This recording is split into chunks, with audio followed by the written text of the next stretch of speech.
vitamin C natin, kaya ba niya i-neutralize ang itong klaseng soft drinks na ito? Ito yung pinaka-acidic sa lahat. Lahat ng soft drinks ay acidic. Ang pinaka-acidic ay ito. Okay? So, tingnan natin kung kaya ba niyang i-neutralize lang, no? Kahit i-green lang niya. Okay? So, tingnan natin itong isang leading brand na vitamin C. Kung kaya ba niyang i-neutralize. So, lagyan natin ulit, katawan natin. Nilagyan mo ng itong klaseng soft drinks. Okay? So, alam natin, acidic yan. So, ito leading brand. Leading brand to. Malakas din to. Okay, tingnan natin, oh. Buhusan natin siya ng vitamin C. Kung kaya ba nilang tanggalin yung acid sa soft drinks na yan. Okay? So, ano nakita ninyo? Kumukulo. Carbonated. Hindi na bago. Kaya ba?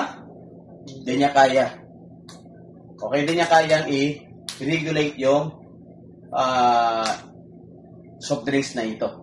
Okay. So, tingnan natin dito sa AC Vista-C. Kung kaya ba. So, ito. Lagay ulit tayo. Bibili mga kasama ko yung Vista-C. Okay. Meron na yan tayo. Available na po yan. So, yan. Tingnan natin, no, kung kaya ba. I-neutralize. Okay? So, lagyan natin.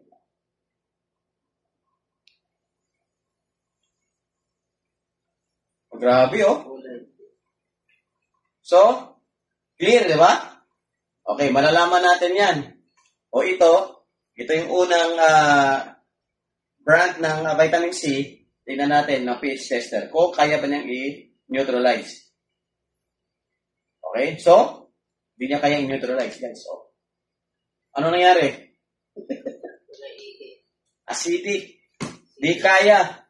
So, tingnan natin dito sa Vista-C natin. Tingnan natin, oh. Wow. Okay, anong kulay? Green. Ibig sabihin, neutralize. Hindi na siya acidic. From acidic to non-acidic. Okay? So, kung dagdagan pa natin to ng kapsula, mag-blue na siya. Okay, so isa lang to, ha? Isa lang to. So, kung imagine, i-compare mo yung vitamin C na binibili niyo. Acidic po yan. Hindi niyo kaya. Okay, hindi niya kaya. So, samahan nyo lang ng spirulina. So, ito po ang demonstration na ito na the reason why our body will get sick. No? So, ulitin natin. Patakan natin ng ano. No, na-stress ka, kuya. O, patay ka dyan. Lagi acidic yan. Ito. Tingnan natin. Na-stress ka ulit. Parehong stress. Ang daming na nabuhos ko. Okay? O, tingnan natin. You are still protected. 85%, okay, the causes of sickness and diseases comes from the acidity. Ito pong dahilan bakit tayo nagkakasakit. Yan galing sa acidity. So, kailangan natin ng alkalinity. If our body is alkaline and has a lot of nutrition, your body will heal by itself. Alkaline, ha? The word alkaline at saka nutrition. Ito yung magpapa-alkaline sa katawan natin. Okay? Then, kargahan natin ng 42 vitamins, 42 minerals. Your body will heal by itself. Okay ba?